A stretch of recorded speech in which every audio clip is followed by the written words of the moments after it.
Sintomas quais são, Fábio? Professor, a grande maioria dos pacientes tem uma forma benigna, quase 46% são assintomáticos, tem uma evolução boa.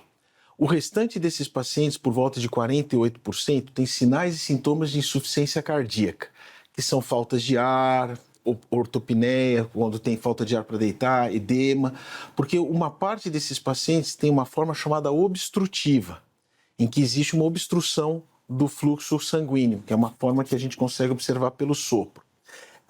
Outra porcentagem de pacientes podem evoluir com arritmias, 17% pode ter arritmias com uma fibrilação atrial. E essas arritmias são importantes que podem dar fenômenos tromboembólicos.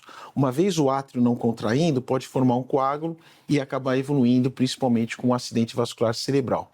E outro quadro clínico, por ter essa hipertrofia desproporcional à reserva coronariana, muitos pacientes podem ter dor.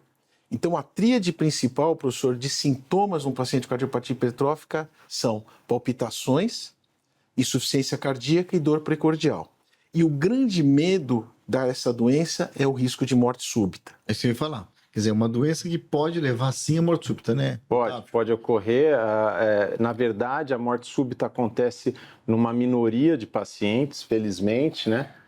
Mas é fundamental a gente identificar os fatores que identificam os indivíduos que estão em risco aumentado de ter morte súbita. A grande maioria dos indivíduos com miocardiopatia hipertrófica, como o Dr. Fábio falou, não vão ter esse risco aumentado de morte súbita, mas algumas características são importantes.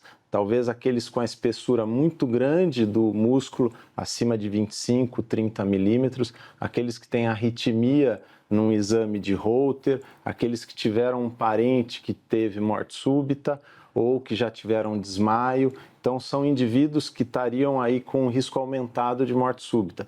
Nós podemos também lançar mão de métodos de imagem mais apurados, como a ressonância do coração, e aqueles que têm muita fibrose no coração, porque aquela analogia que o Fábio comentou sobre os remadores é muito interessante.